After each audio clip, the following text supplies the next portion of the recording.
Hello students, आज video को समस्त plus two second year arts science एवं कॉमर्स पिला को स्वागत।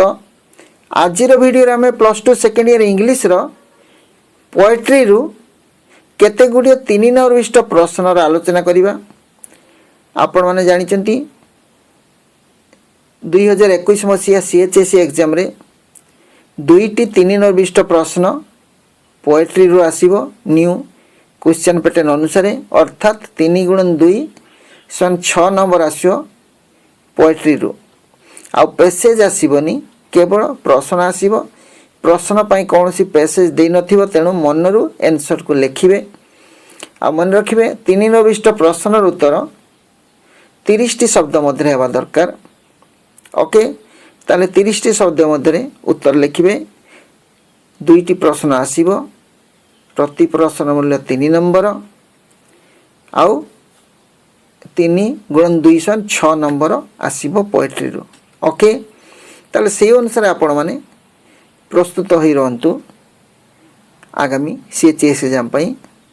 Okay, question number 1, when did the poet see the daffodils?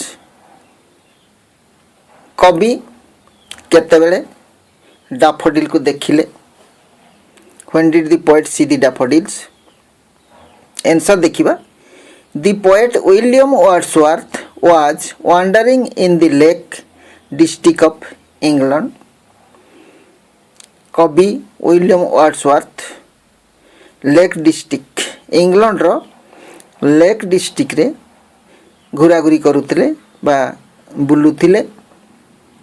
This place is full of beautiful natural scenery. This place is full of beautiful natural scenery. यही जगहटी खूब सुंदर प्राकृतिक दृश्य रे भरा थिला। This place is full of beautiful natural scenery. He was wandering alone. से एकाकी घुरी बुलुथिले। Aimlessly, उद्देश्यहीन भावरे एकाकी घुरी बुलुथिले। Like a lonely piece of cloud in the sky. आकाश रे एका एका बादलटी भासी बुलुथिला परी से लक्ष्यहीन भाव एणे तेणे घुरी बुलुथिले। Suddenly he came across a host of daffodils. हठात he came across, suddenly he came across a host of daffodils. हठात से सम्मुखरे बा सामना सामनी हेई गले a host of daffodils by the side of a lake. गोटिए ह्रद कूड़े थिबा डैफोडिल सहित तांकर भेट हो गला बा सामना सामनी गला। अर्थात से समुद्र ह्रद कूड़े थिबा डैफोडिल्स को अनेक गुड़िए ए होस्ट ऑफ माने अनेक गुड़िए ए लार्ज नंबर ऑफ अनेक गुड़िए डैफोडिल को देखा को पाइथिले। Okay, number 2, what resemblance does he find between the stars and the daffodils? What resemblance, resemblance माने एका परी बा समान परी। What resemblance does he find between the stars and the daffodils? Stars तारा एवं डैफोडिल मध्य कौन समता से देखा पाइथिले, कौन एका परी गुण देखा पाइथिले? The points of comparison between the field of daffodils and the Milky Way are mainly 2। Field of daffodils and Milky Way, the points of comparison between the field of daffodils. यही जो तुलनात्मक भाव में जो 2टी पॉइंट मेनली मुख्यतः 2टी point थिला daffodil एवं milky वे विषय। से कौन मिल्की वे थिबा स्टार मान को विषय से कौन they are limitless in number. They are limitless, एटर दे आर माने the daffodils are limitless in number and their golden petals glitter in sunrise. अगणित डैफोडिल थिला, अगणित बा असंख्य, संख्यार असंख्य थिला। आउ golden petals glitter in sunrise, सूर्य किरण रे ସୁନେଲି ରଙ୍ଗର ତାର ପାଖୁଡ଼ା ଗୁଡ଼ିକ ଚକ୍ ଚକ୍ କରୁଥିଲା। ଇନ୍ ଦି ଷ୍ଟ୍ରଙ୍ଗ ବ୍ରିଜ୍ ମାନେ ଅଧିକ ପବନ ଟିକେ ଷ୍ଟ୍ରଙ୍ଗ ବହୁଥିଲା। Strong breeze they flutter and appear to be twinkle. They flutter ମାନେ ଟୁ ଏଣ୍ଡ ଫ୍ର ଆଗ ପଛ ହଲୁଥିଲେ and appear to be twinkling ଏବଂ ଚକ୍ ଚକ୍ କରୁଥିଲେ। ଦି ଷ୍ଟାର୍ସ ଆର୍ ଲିମିଟଲେସ୍। ଦି ଷ୍ଟାର୍ସ ଆର୍ ଲିମିଟଲେସ୍ ତାରା ଗୁଡ଼ିକ ଅସଂଖ୍ୟ ଥିଲା। In a Milky we and they stretch in a long line. In the ହେବ the stars are limitless in the Milky Way and they stretch in a long line. खूब लंबा गोटे लाइन धाटी रे लंबी जाइतिला फ्रॉम होराइजन टू होराइजन कोटा दिग्बलय जोठी आकाश और पृथ्वी मिसी गला परि देखा जाए। आमे जतले चाहे ताको कहे होराइजन बा दिग्बलय। ताले कोन दिग्बलय रु दिग्बलय तारा गुड़िक आकाशर एमुंडु सेमुंडु लंबी जाइतिले। They also twinkle brightly in the sky. They also twinkle brightly खूब सुंदर उज्जवल भाव में चकचक करथिले इन द स्काई आकाश रे as the daffodils are twinkling now beside the lake. से माने चकचक करुथिले आकाश रे एज द डैफोडिल गुड़िक जेपरी twinkle now beside the lake. ह्रद कूल रे जमती डैफोडिल गुड़िक चिकमिक कर चकचक कर तारा गुड़िक सेमती होउथिले। Okay number 3 why was Father Gilligan weary. Father Gilligan कहीं क्लांत हो जाइथिले। Was he only tired physically से कौन शारीरिक भाव में केवल क्लांत हो पड़ते और ऑल्सो एग्जॉस्टेड मेंटली मानसिक भाव में कौन से अवसन्न हो पड़ते। Justify your answer with examples from the poem. Uttar T को जस्टिफाई करने उदाहरण पोएम रो उदाहरण देवाई कहुई। टिके लंग हम ये 3 नंबर मार्क अधिक हम यहाँ 2टी क्वेश्चन अच्छी। Father Gilligan was a priest. It was his duty to pray for the salvation of the soul of the dying people of his parish. Father Gilligan was a priest. Father Gilligan जने priest थिले जाजक थिले। It was his duty to pray for the salvation of the soul of the dying people of his parish. तांको parish रो तांकर धर्म जाजक area भीतर जेते लोक मरुथिले से मृत लोकंकर आत्मार सद्गति पई प्रार्थना करुथिले। सद्गति पई प्रार्थना करुथिले। Once the people of his parish fell sick and died in large numbers. थरे तांको पेरिस रो लोक माने रोगाक्रांत हो गले एवं बहुत परिमाण रे मृत्यु वरण कले। he had gone near their sick beds and pray. तांको तांकर रोगी को बिछଣା पाखक जीवा कहूतला एवं प्रे करिया पई पडुतला। And he was an old man. से जने बुढ़ा लोक थिले। Overwork exhausted him. अत्यधिक परिश्रम तांको अवसन करथिला क्लांत करथिला। Him once he was nodding on a chair in the evening after a day's hard work. He was nodding on a chair. से चेयर ढुड़ौथिले बसिकी in the evening after a day's hard work. सारा दिन काम परे से chair बसिक ढुड़ौथिले संध्या समय रे।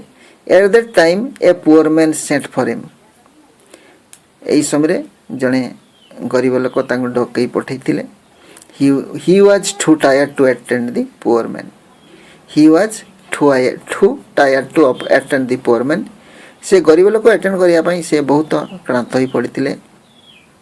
सो he grieved that people were dying in such a large number. तेणु से दुख प्रकाश करथिले दे लोक माने एते परिमाण रे मरुथिले इन such a large number that he had no rest. से रेस्ट ही पाउनाती नॉन जॉय नॉर पीस। तांको टे खुशी लागुनी कि से शांति रे रहि पारनाती एते परिमाण मरुचंती। तांकर काम करिया पई सबले जिबा कहूची। After speaking this he cried out. एवं एटा कहिबा परे से कांदी पकाइथिले। He knew that he had violated his duty. से जानिथिले जे से तांकर कर्तव्य को अवहेला करचंती। He was tired physically not mentally, से शारीरिक भाव में क्लांत हो पड़ते किंतु मानसिक भाव में नुहे। So he could realize his mistake, एवं से तांकर मिस्टेक को रियलाइज करि पारथिले। Then he knelt down and prayed God, एवं से आंठई पड़ते एवं भगवान को प्रार्थना करथिले गॉड फॉरगिव, फॉरगिव माने क्षमा कर दियो, भगवान क्षमा कर दियो। माय बॉडी स्पेक नॉट, मो देहटा अवश्य नही मु नुहे, मो देह क्लांत होइछि मु नुहे, अर्थात मो आत्मा नुहे बा मो मन नुहे, एटा कहिथिले। त लंग अछि क्वेश्चन टी एठु ताले सेटा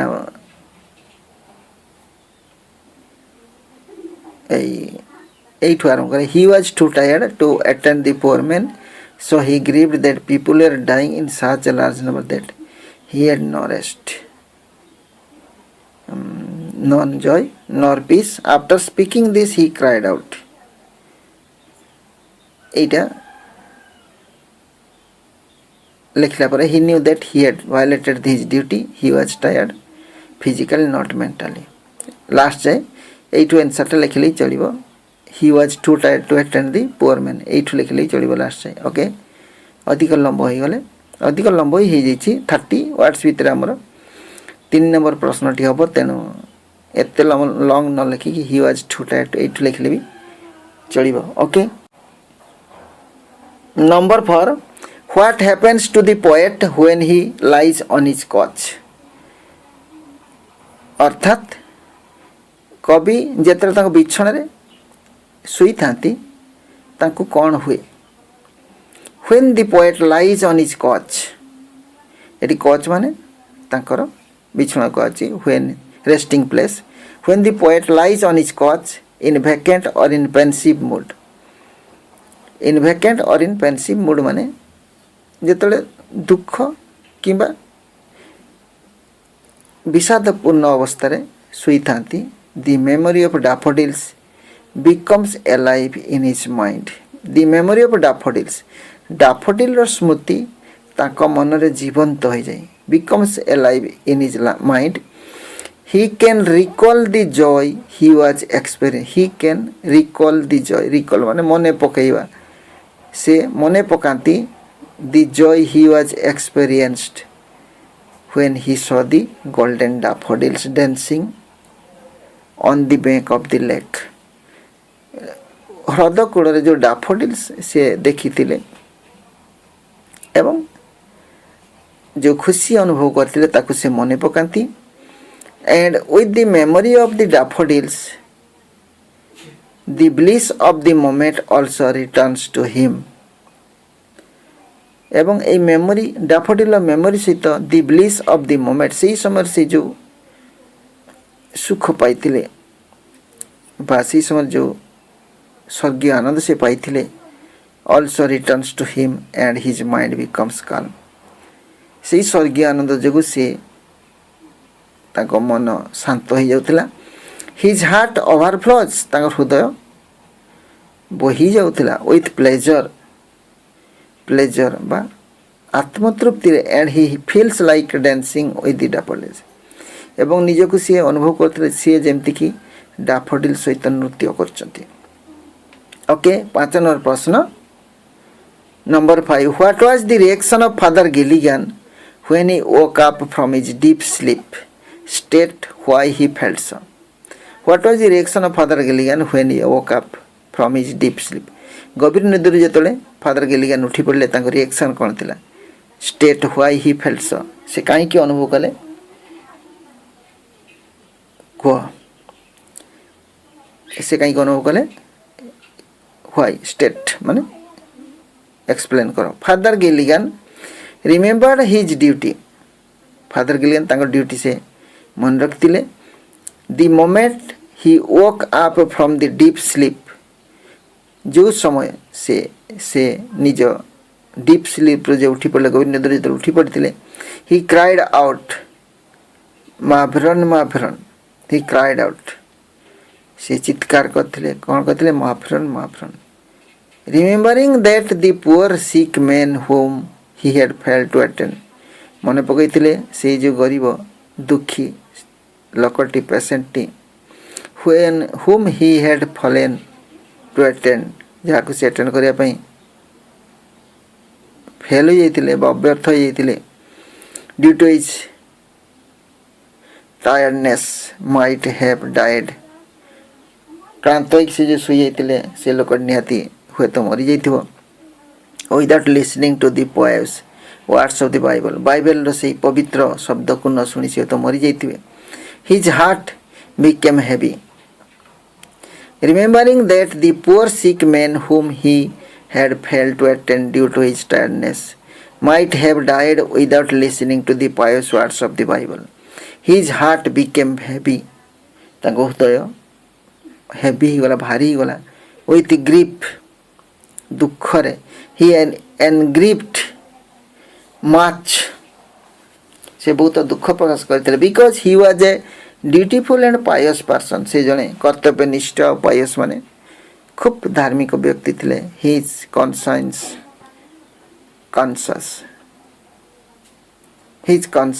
stung him for a slight deviation, ତାଙ୍କର ବିବେକ ତାଙ୍କୁ ବାଧା ଦେଇଥିଲା, ତାଙ୍କୁ ଦଂଶନ କରିଥିଲା, ତାଙ୍କୁ ଦୁଃଖ ଦେଇଥିଲା।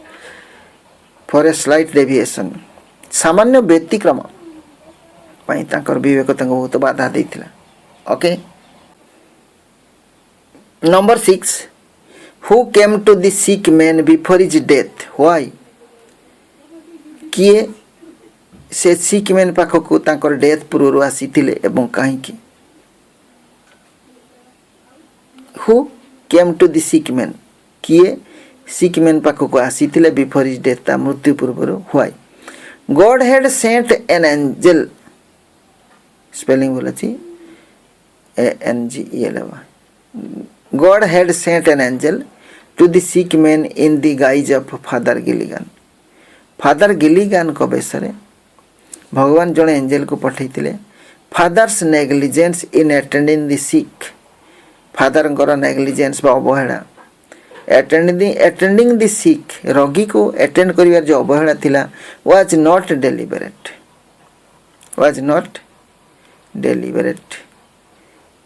deliberate माने उद्देश्यमूलक भावे, सेटा उद्देश्यमूलक भावे नथिला। His body was so tired that, ताको देह एते दुर्बल होइतिला जे he was unable to move, से चालिया पई मध्ये अक्षम थिले। So his body refuse to perform the duty not his soul, ताकर देह ड्यूटी करिया पई मना कर देथिला, किंतु ताकर आत्मा नुहे बा ताकर मन नुहे। सो ऑलमाइटी गॉड, सर्वशक्तिमान भगवान कौन कले? Who takes care of planets and stars, भगवान जी के ईश्वर सर्वशक्तिमान जी समस्त ग्रह और तारा मानकर जत्न नियंती। Also showed mercy to an insignificant creature, सी तांकर मर्सी बा दया देखैतिले, अनुग्रह देखैतिले टू एन इनसिग्निफिकेंट क्रिएचर।